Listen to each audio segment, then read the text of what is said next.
All right, well, right now I'm just across the Belgian border in Luxembourg, and I was doing some filming here on the Battle of the Bulge, and was going to get a creative GoPro shot. I've got a little suction cup that attaches the GoPro to the side of the car. I've done this hundreds of times, and every time I think, man, I hope this thing never fails me.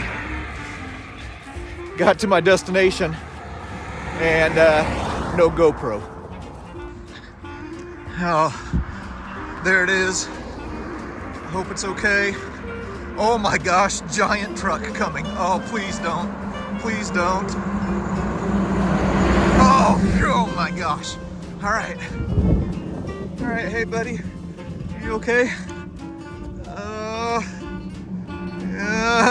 Lens looks a little jacked.